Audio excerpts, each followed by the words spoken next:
Welcome to the Steve and Crypto Show, brought to you by thestevestrout.com. I'm Steve. I'm Crypto Zoo. I don't know why I had to throw an in front of my name, but that's all right. I'm Steve. But anyways, hey, hopefully you guys checked out our last episode when we were joined by the writer Cullen Bunn and artist Blackie Shepherd. They were promoting their new comic. They teamed up on a sequel of sorts to the Lovecraft Reanimator short story. Their book is called Reanimator, The Eternal Lie. They are in a crowdfunding for it, which ends February 7th or 8th, I believe. But all the details are in that last episode, so go back, listen to it again. If you missed it, listen to it for the first time, check it out. If you guys have dug what we've been doing, we have our Buy Me a Coffee page set up. If you want to swing by there and kick us a little something and help us keep the show going and make it better and improve our gear. And we actually use some contributors help us out, and we actually use some money to put an ad in one of our favorite magazines called Scary Monsters, which is a really cool kind of retro old school horror magazine. It's all cool. It's like in black and white, and it's all about old monster movies and the behind the scenes stuff and interviews with old creators and everything. It's a really cool magazine that I like a lot, and I turned Crypto onto it recently, and I know he went out and bought an issue. And yeah, I got the last one, the latest issue, and it has Frankenstein on the cover, which is one of your favorite monsters. So I knew you were going to be all over it. But it's really cool just to check out, like, kind of, as you said, behind the scenes stuff, how things are made and special effects and whatnot. It is great for a horror fan. I mean, even if you're just like a special effects nut, you might dig reading some of the content that they have. Yeah, for sure. But, we're going to have a little ad in the, spring issue. Super excited about that. But yeah, we did that with our Buy Me a Coffee page. It's buymeacoffee.com/SteveCrypto. So jump on there, buy us a coffee or two or 100 or whatever. It's a pretty cool little service that they offer. It's like tipping us. So if you dig us, go check it out. Yeah, big thanks to everybody that has contributed so far. Thank you guys very much.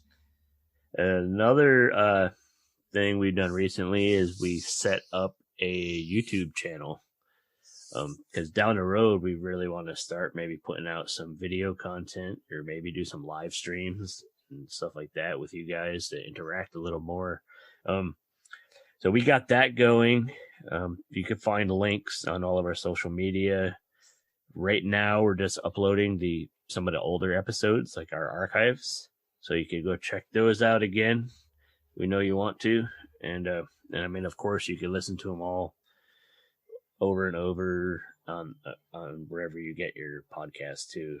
They shouldn't disappear from there. I don't know how that works, but we were recently added to iHeartRadio as well. For anybody who listens to their podcast through iHeartRadio, you can find us in there.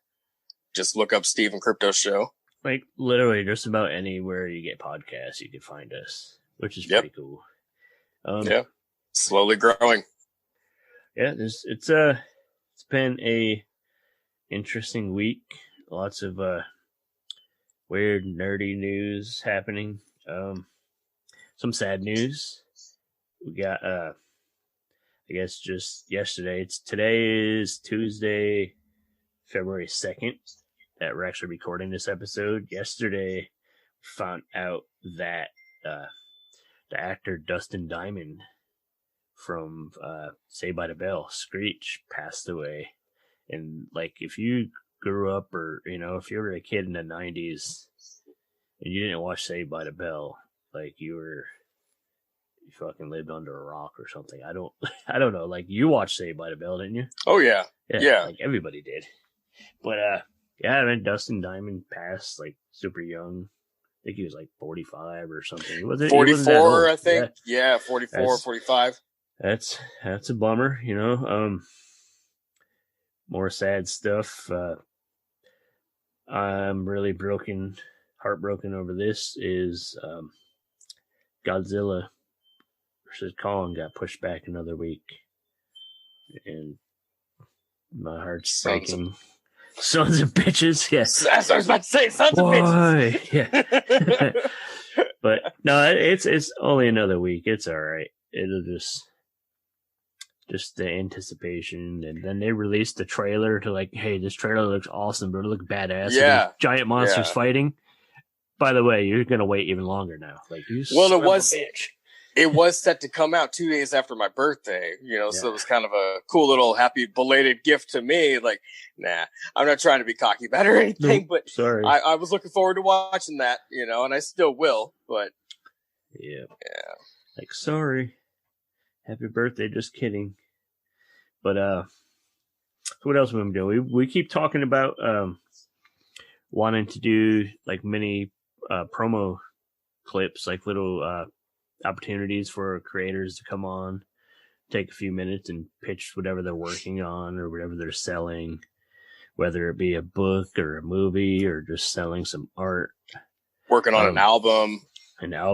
Yep. Yeah, because you know we definitely love covering music on here. But we are going to launch that little feature in this episode. A little bit later on this episode, we'll have a little clip from one of our favorite podcasts, which you guys will learn a little bit about after. Back to sad stuff. I totally forgot to mention. I don't know if you heard that about a year ago, you know, like after Toys R Us closed down, like a year or so ago, they decided to open a couple. Toys R Us kid. They opened up a couple pop-up stores in like Houston and somewhere else. I'm not sure where. New Jersey, I think. Not anywhere near us. Not near us. But apparently, because of COVID, they finally shut down. They shut those down. Literally, no more Toys R Us in the United States. Done. It's dead. Part of my childhood died. Screech and Toys R Us is dead. Right. It's too bad. But there's, I guess, there's like 600 Toys R Us stores outside the U.S. Like, yeah. But anyway, that's a bummer. I remember, man. Yeah. Toys R Us was like awesome. I remember going there as a little kid. I remember when I was a Toys R Us kid. Like, I remember they had the big displays with like the really expensive toys and like little like guitars and shit. I remember they had this one guitar that had like a built-in amplifier, like a little speaker. And I wanted that son of a bitch so bad because that was like in the day when I was really at the age getting into music, and it was all like listening to like Motley Crue and like Poison and all like the hair metal stuff. And I was way into that shit. And I was, 8-9 years old. And I was like, oh, if I could be a rock star, get a guitar. I thought that like getting that guitar was like my first step to like being a star. Never did get it, but I did get a lot of like fucking Transformers and G.I. Joes and stuff there. What about you? What are some memories Toys R Us? Oh, well, I was gonna say real quick when you were talking about the instruments from Toys R Us. I remember they had the First Act brand, which is great for kids. You know, if you're starting out for like a 3 or 4 year old or whatever, if you want to get them a little drum set or guitar. But if you're trying to form a band, you don't want to buy your instruments from Toys R Us. Well, when you're fucking 7 or 8 and like my family wasn't a musical family. Yeah. You know what I mean? Like they weren't like, that's a piece of shit. You don't want that. We got to go to the real guitar shop. It was just like, yeah, we were fucking poor. We can't afford that anyways, let alone get a real one. Like, no. But, yeah, I remember, they had a shit ton of video games to pick from, and they always had the, like the video game console set up with the controller there. You could play whatever game they had on the little screen. Oh, yeah. and your neck would be sore by the end because you'd be standing there like looking up, playing for 40 minutes or whatever while your parents are in the store next door doing Christmas shopping without you. You know, they're like, you go in there and look around and we'll come find you in a minute. And in the games, they always had the little ticket you had to pull off the fucking thing. You had to bring that up to get the game. Remember that? Like, they never handed you the game until you, like, checked out with your little right tag from the display. Which was always weird, but... Oh, yeah. Yeah, they didn't trust you. Yeah, I think it was your fault. Yeah, but... they had too many kids running out the door with them, so... Yeah. But yeah, man, Toys R Us was just... The most I ever as a kid, and I hate to admit that I did it, but I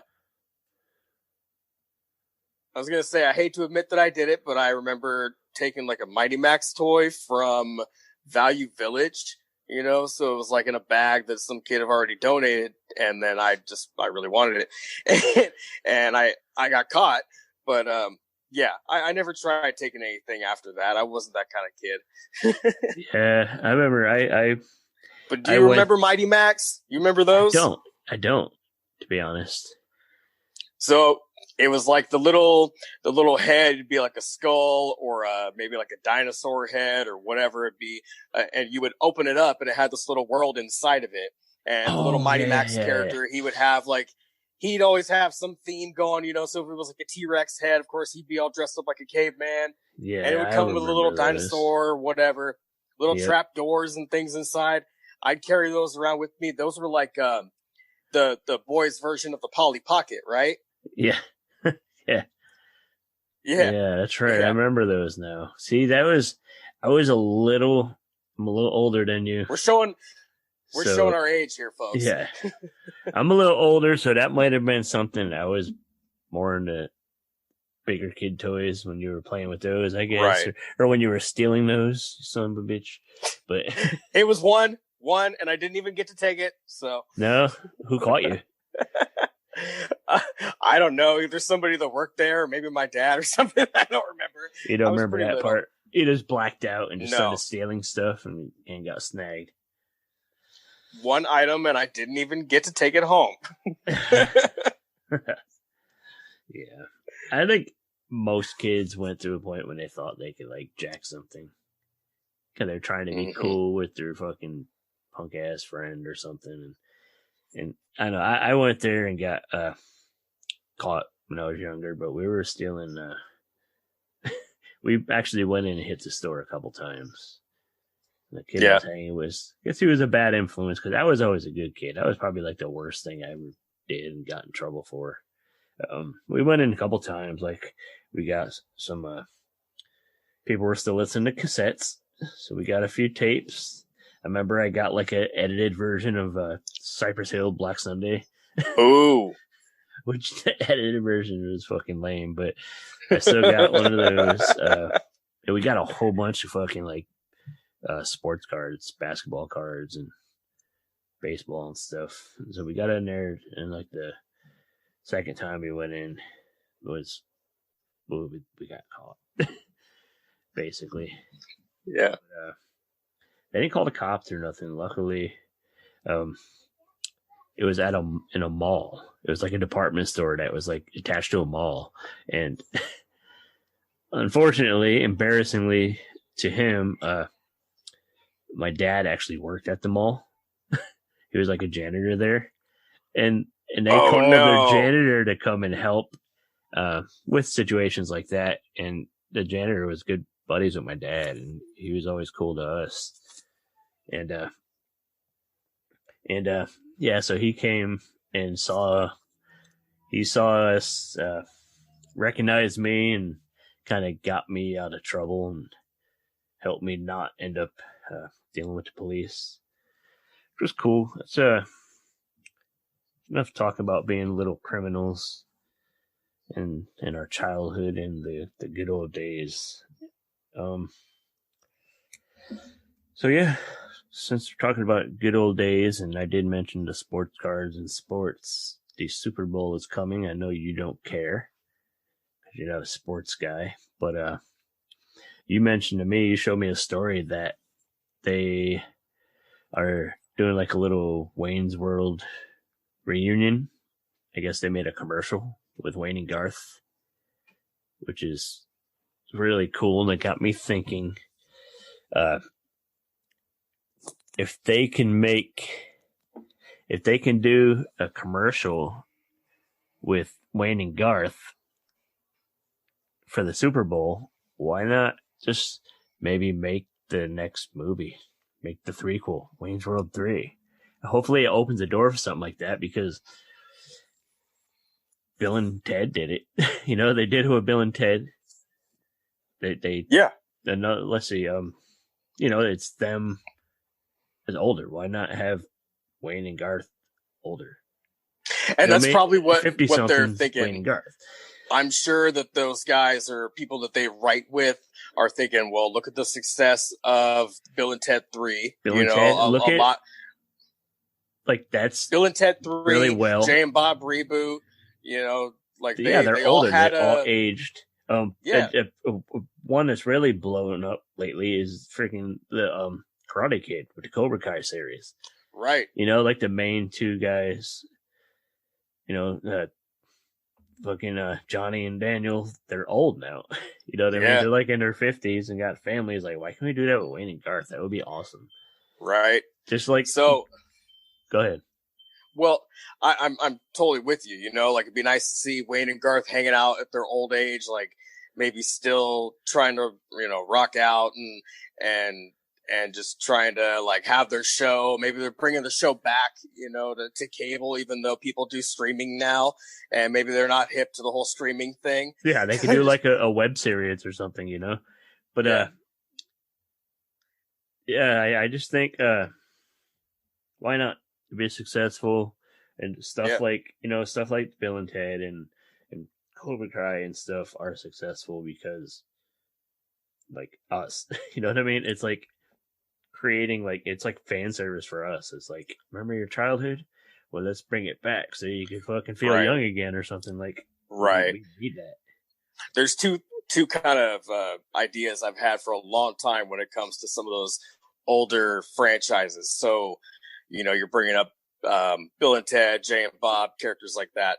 So I always thought it'd be fun for a Cheech and Chong movie if they do it now in their older years, and maybe they're in like a nut house and they're trying to break out or something like that. Even just like a retirement home. A retirement home, basically. Yeah, they're like just hanging out in a retirement home. Them trying to fucking sneak some pot into the retirement home or something. And just... Yeah. So I've thought about that, that kind of idea. And then for a Final Friday movie, I thought it'd be cool if they were able to get Chris Tucker, to come in as Smokey again, and maybe Craig and Day Day break Smokey out of rehab, and the three of them are hanging out. He's kind of on the run. Yeah. I mean, they wouldn't have Debo at this point, but it'd be nice if they... no Debo, no Craig's dad. No. Dang. And they could address those things, write that into the story somehow. Yeah. Maybe film a little funeral scene that they did for Pop. But yeah, they could. They could still have Uncle Elroy. Oh man, those movies were crazy. Yeah. Yeah, I mean, shit. You should start writing. write the script. All right. Sell it to Hollywood. Pitch it to Ice Cube. Yeah. I'll find his people. Will you? We'll have him come on. We'll invite Ice Cube onto the show. There you go. I'm sure he'll be into it. And we'll pitch it to him. Yeah. Yeah. Probably won't happen, but yeah. I'm hearing crickets. Crickets, yep. Some more cool old another cool old franchise from back in the day. I don't know if you watched it much, was the Twilight Zone. A little bit, yeah. I feel like I didn't watch it enough, but I did watch it, and I know how important it is, and it's like one of the most influential shows in sci-fi, even light horror, even. You know what I Yeah. mean? There was some spooky shit going on. Just the theme music alone, you know, it captures it's the iconic. attention. Yeah, it's iconic, and it captures the attention of so many people. And then so it's kind of up there with like the Halloween music. Yeah. And then they always had, you know, Rod Serling introing it. It was like, you know, we always talk about, you know, I always bring up Horror Host a lot. Like, he's sort of falls in there as like one of the first first exposures I really had to one. But yeah, I guess his daughter wrote a biopic about she wrote a biography about Rod Serling, and like a memoir, and I guess they're in development. The director from the movie Donnie Darko. Did you ever see that?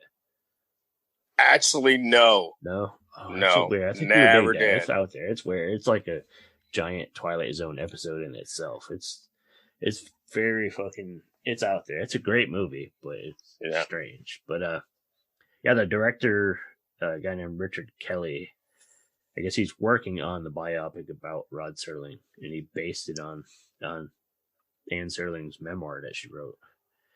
So that's kind of something to keep an eye on. That could be really interesting. Because, I mean, I bet his story is probably pretty unique and probably pretty weird. Like, you know, like to create that show, he must have a little bit. I mean, he didn't write every episode or anything, but he had something to it and just something to the idea of this show. But that's pretty cool. But let's run that little promo spot from our friends from the Night of the Horror File podcast. All right, guys, we've been talking about doing this segment for a while. We are going to promote a creator, whether it be an artist, a comic writer, an author, a filmmaker, and in this case, we have a fellow podcaster. We are hanging here with Lee from Night of the Horror File podcast, and tell us about the show. Let's dig right in. All right. Well, honestly, Night of the Horror File is it's kind of a little baby project of mine that started from a Twitch stream where I played video games and stuff, but then that kind of evolved into the podcast as you see it.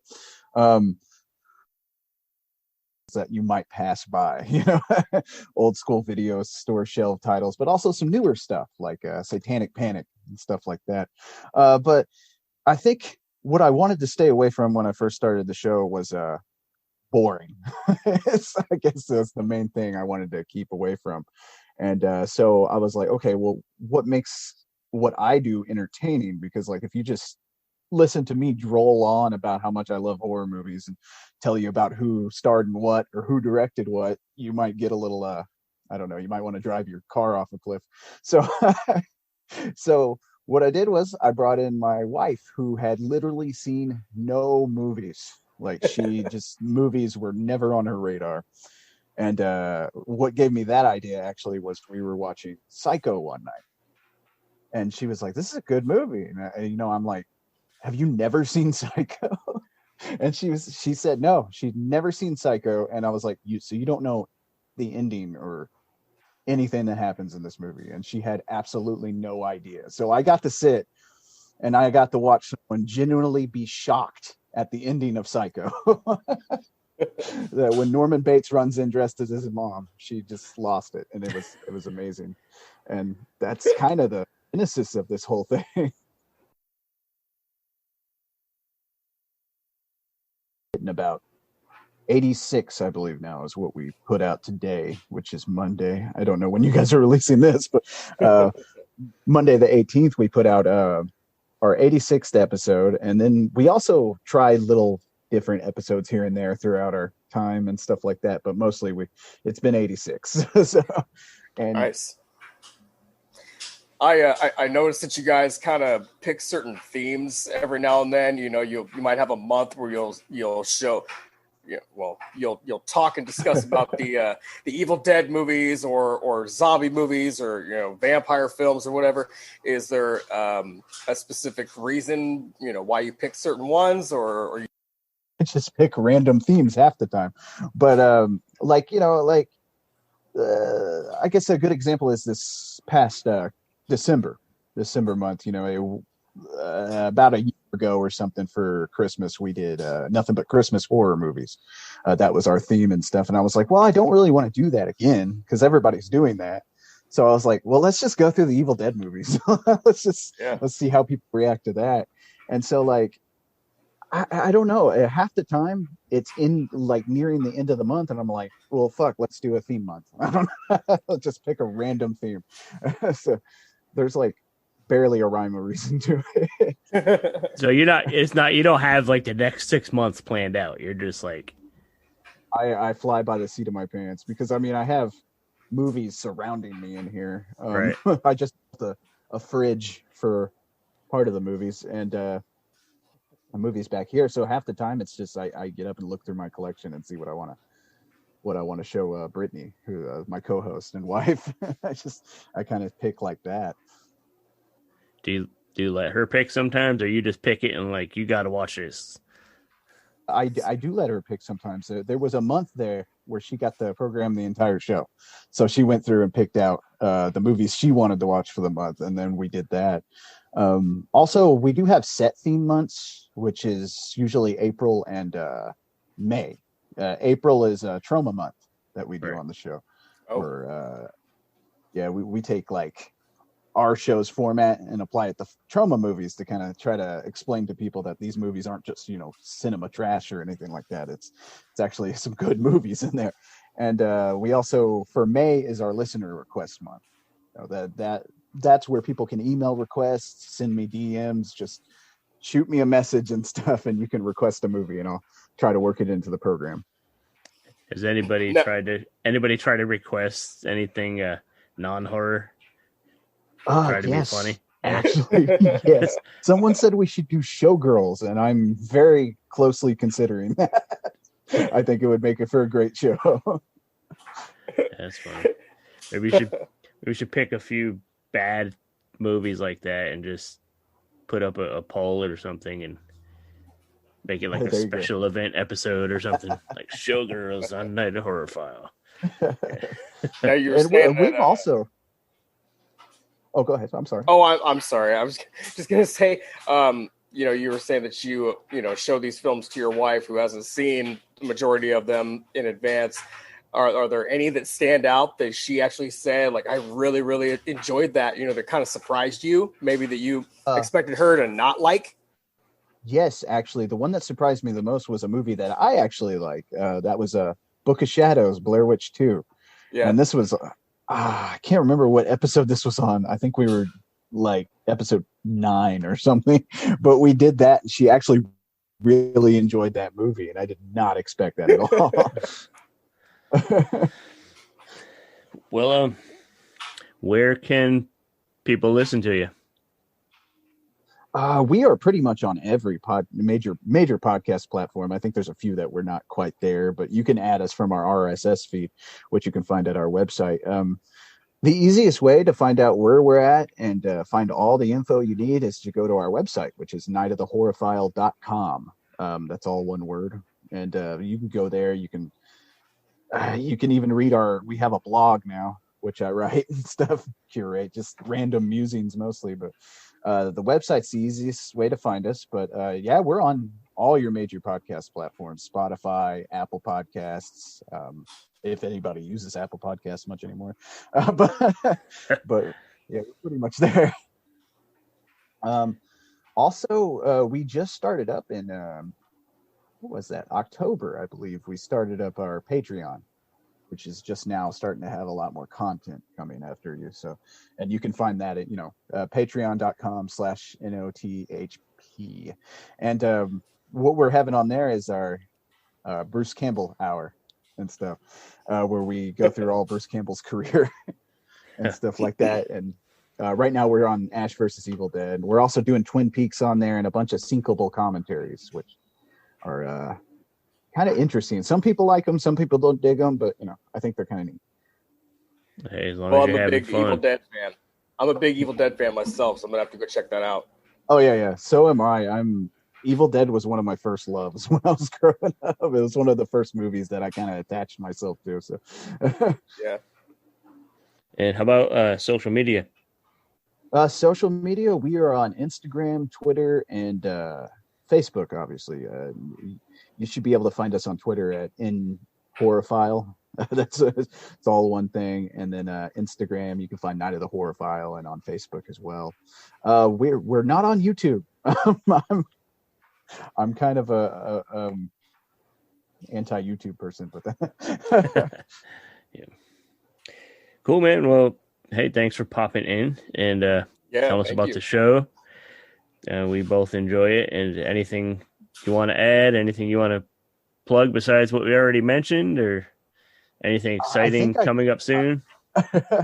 Actually, we do have, you mentioned stuff that isn't a horror movie. We do have, our next episode is going to be over Machete. Or Machete. Yeah. With Danny Trejo, I'm a huge Danny Trejo fan. So like, I'm excited about that one. So we're going to be covering Machete for episode 87. Other than that, that's pretty much it. I think I've talked y'all's ear off. Thank you for having me on, man. Yeah, man. Thank you. Yeah, thank you. This is Steve and Crypto chatting with Lee from Night of Horror File. Go check him out. Hey, and we're back. Night of Horror File, great show. I know Crypto listens to it a lot. He's like, I listen to him quite often. Yeah, he's our podcast listening to champ. They're definitely one of my favorites. I mean, not just in horror, but just podcasts in general. To be honest, like they're just they feel like they both feel like people you could just sit and chill with in the living room. I mean, luckily we just had the opportunity to sit and talk with him, through Zoom and everything. But they're just, when you listen to their show, you're like, man, I could totally just chill and watch a horror movie with them and get drunk or whatever, because they like to drink sometimes when they're doing their reviews. And honestly, like the commentary makes me laugh. They have fun. I mean, he puts in a lot of commentary, but the dude knows his shit. Oh yeah. You know what I mean? That's my favorite part about the show, is just learning like all kinds of cool things, about some of my favorite movies that make me feel like I'm less of a fan because, he'll tell me things about Jaws or Leprechaun or Pumpkinhead or whatever. You're like, oh my God, how did I not know that?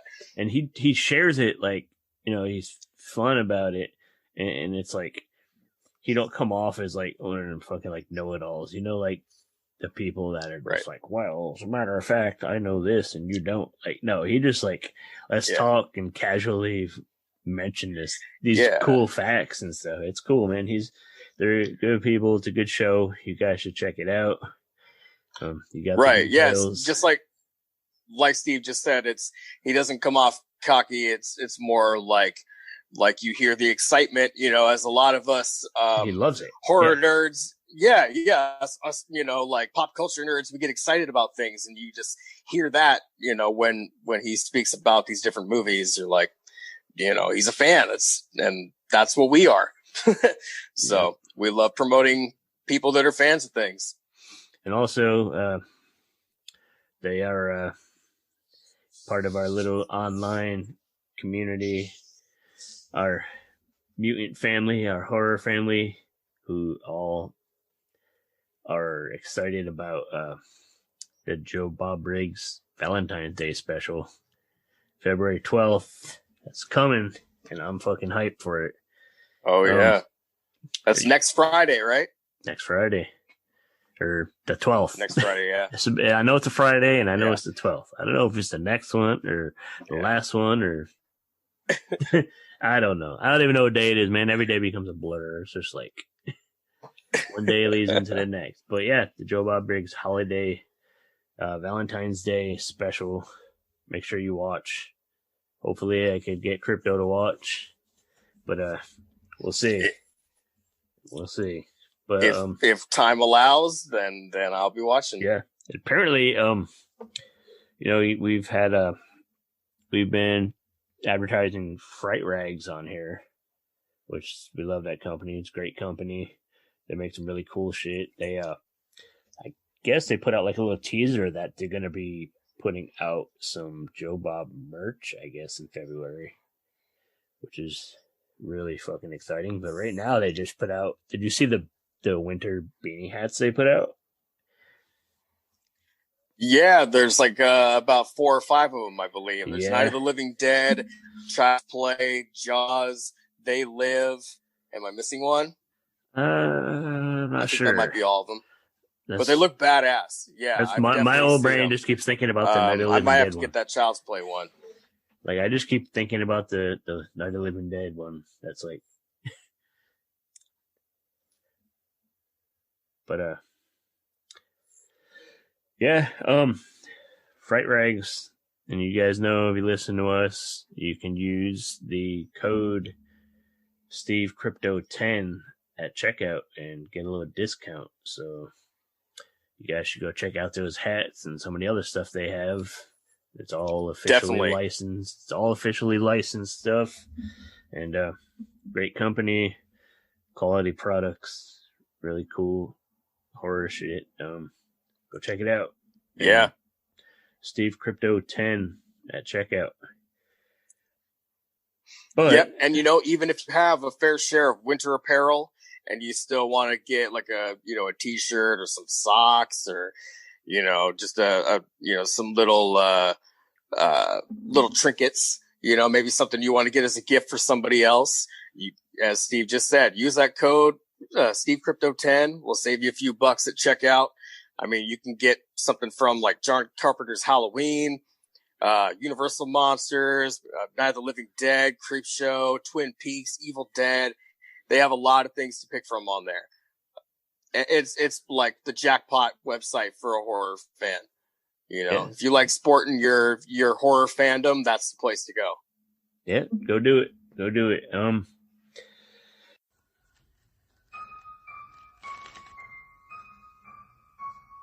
Hello, this is Igoro, host of the Igoro Show, and you are listening to the Steve and Crypto Show. So keep your ears open and your mouth shut. Anything else new and exciting happening? I actually heard some recent news about a movie. It's a ways out, but there's some talk about a Wonka movie, so like a prequel to the original Willy Wonka. I guess it's been kind of in development for a few years now, and it's picking up steam again. The studio is hoping to begin casting soon. The goal is to release it hopefully around March 17th, 2023. So and realistically, it'll probably be like 2025. Realistically, it'll be 2 years later than that. Yeah, likely so. Yeah. Yep. David Heyman is involved. His resume includes Harry Potter franchise and Paddington. He's producing the film. It's based on a script by Simon Rich. They're both attached to the movie. They've been attached since 2016. So It's been kind of, in the works for quite a while now. And Simon Rich, he worked as a writer on SNL for a while. He worked with Seth Rogen on the American Pickle movie that's on HBO Max now. Right. So cool. No Johnny Depp, right? Yeah, that seems kind of exciting. No Johnny Depp, right? As far as I know, I mean, this is a prequel to Willy Wonka, so not Charlie. Okay, well we'll see how that works out. As long as there's no Johnny Depp, I'm kind of tired of, like, I like the guy, but I'm kind of tired of seeing him play the same character over and over and over. But yeah. And I mean, it sounds like it should be interesting. I guess it's supposed to be about Willy Wonka, younger Willy Wonka, like before he was the candy guy. But yeah, I don't know. Yeah, I mean, we're 2 years away, so we'll get more information later down the road. But at this point, just knowing that that's in the works at least is kind of cool for people that are into the Willy Wonka. Yeah, should be kind of weird and quirky. Did you watch? There's a new show on Sci-Fi called Resident Alien. Did you check that out yet? Speaking of quirky, no, and unfortunately, weird shit. I don't. Yeah. Unfortunately, I don't have cable to check that out.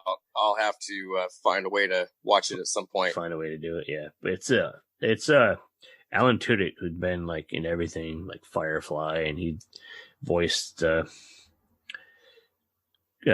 character from one of the Star Wars movies. Like he's done a lot of shit.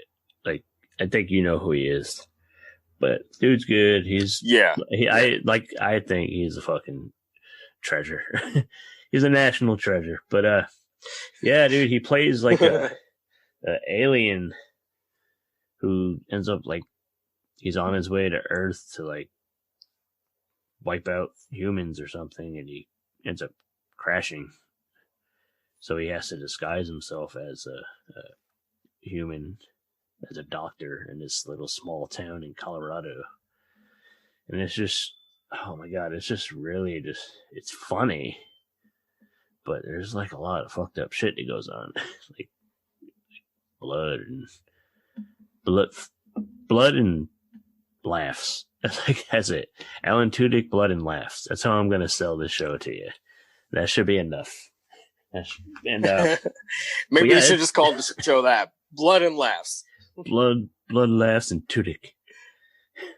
But yeah, man, it's a cool show. Try to check it out if you can. I think if anybody listening watched it or plans on watching it, excuse me, I want to know your thoughts on it. I really want to talk about this with somebody. Since person I should be talking about it with. Since I can't talk about it. Yeah, I wasn't going to say it. But since I can't talk about it with you.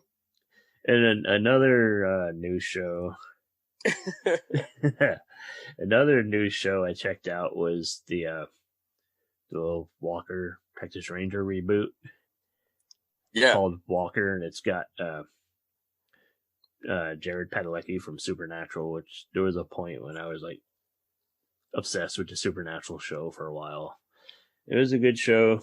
Mm-hmm. It kind of ran its course, and I guess it was time for that to end. But I guess those guys, the two main guys that played Sam and Dean, are going on to do some other things. Like, the guy who played as Dean, Jensen Ackles, is going to be on The Boys in season 3, which is cool. I actually finally caught up on that. It's a nice, fucking crazy show.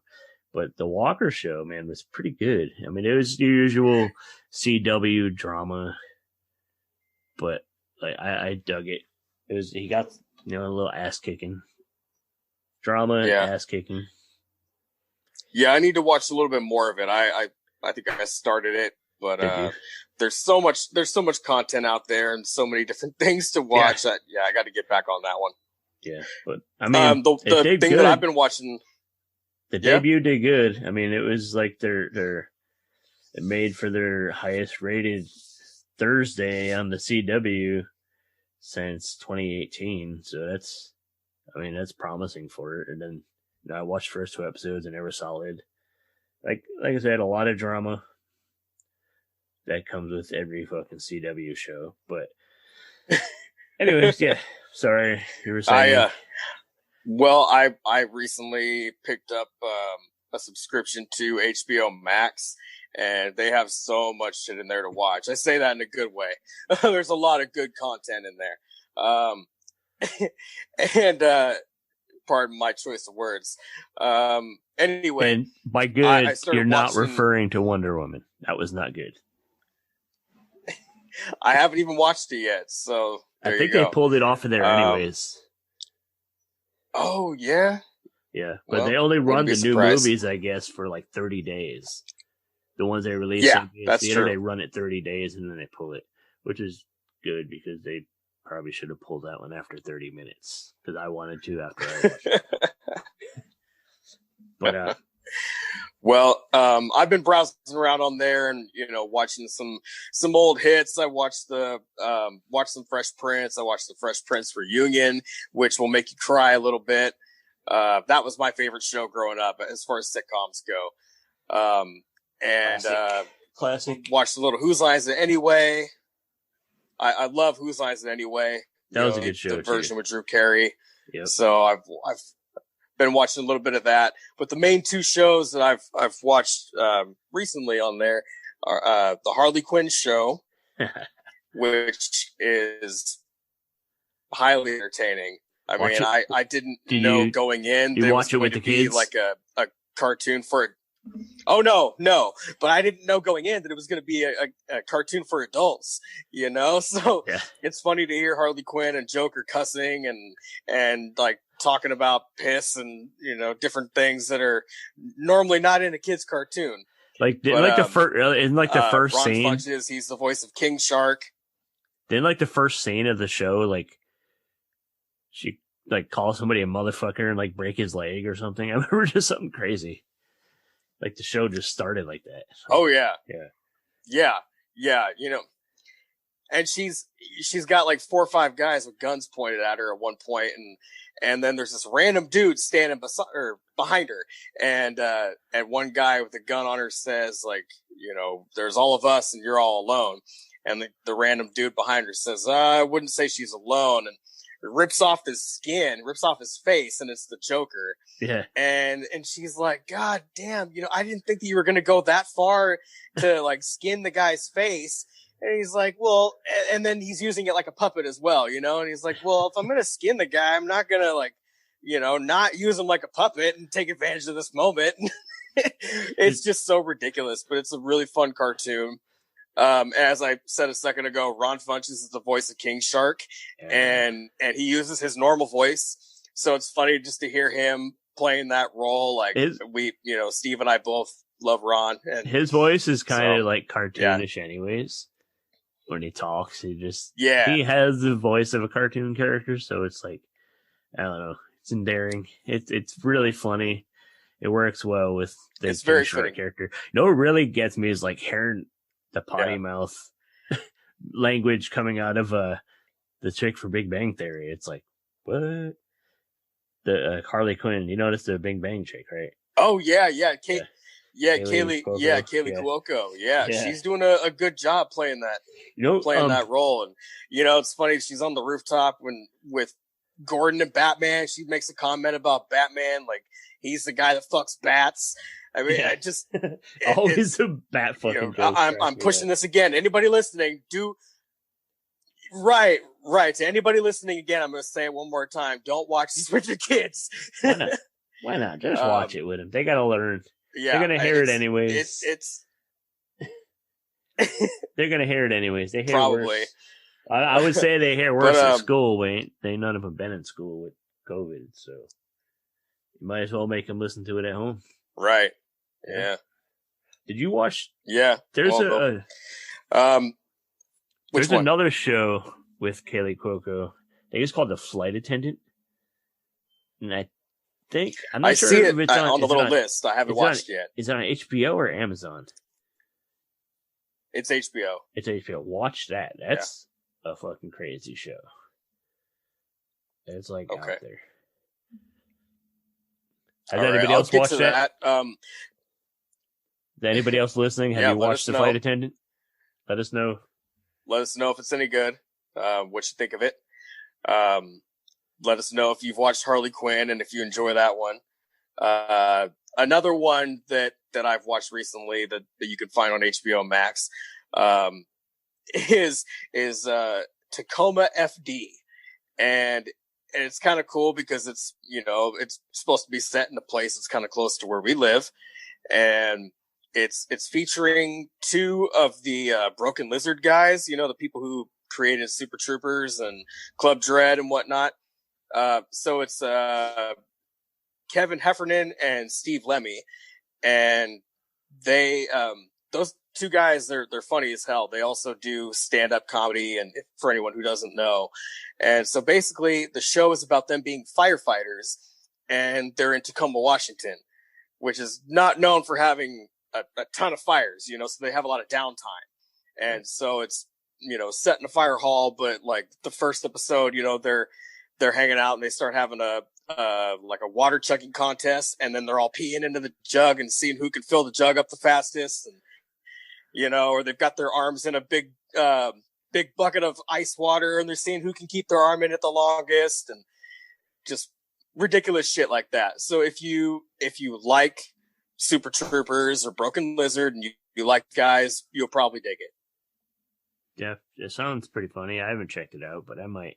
I do like Super Troopers, and those movies are good. I think the show most people are talking about now is I think they actually did a little crowdfunding thing to get the show going. They might have. I think they've done that with a few things, but like I was saying, I think the show everybody is talking about right now is WandaVision. Are you up on that? I'm all caught up. Yeah. What are your thoughts on it? They're really doing their best to try to keep us watching every week and keep us guessing and keeping us intrigued, you know, which the first 2 episodes they did a pretty good job. Number 3, they were kind of losing me for a minute, and it got a little slow, just my opinion. And then number 4 picked back up again when they brought in Randall Park, I think his name is, from Fresh Off the Boat. I think he's a good and his part in the show is decent. I'm not going to say too much for people who haven't watched it yet, but that's good. I like it. I like it so far. It's just, I was kind of hoping that we would get, I don't want to say too much for anyone who hasn't watched, but I was hoping we would get a little bit more of the vibe, from like the weekly vibe as we're supposed to get, you know, like the 50s vibe for like the first episode, you know, or first 2, I guess. Yeah. And then it moved on to, well, I guess it was 50s for the first one, 60s for the second one, and then 70s for the third episode. Yeah. And then after that, the theme kind of got a little, I don't want to say weak, but it's not quite as strong, you know, like the comedy aspect. Like the first 2 episodes, you're like, oh, I feel like I'm watching I Love Lucy again, or, you know, one of those old classic shows. And 3 and 4, not so much. They're diving more into what's going on, which is fine. But I was kind of hoping they'd be able to combine a mix of both. See, I think that was to like put you at ease and be like, this is fun. And then like, right. No, fucked up shit's happening, and shit's going down, and it's about to get extra crazy. But there's a good purpose for it. Yeah, it's definitely. But I was kind of hoping that at the same time they'd still be trying to show us all that fucked up shit while trying to put in the happy light stuff at the same time. Like, no, it's still great, but we're still watching. Like, no, it's not. I think we know it's not. Just slowly. I like how it's like a slow build to like something epic happening. But that's Disney Plus. Yeah, have you noticed the sentient deal that they got going on in the new episodes? Like they're talking about like some sort of sentient device or whatever. I can't remember what the exact lingo was, but it kind of had me thinking about if this might be the possible introduction for the X-Men into the Marvel universe, because when I hear the word sentient, I can't help but think about Sentinels.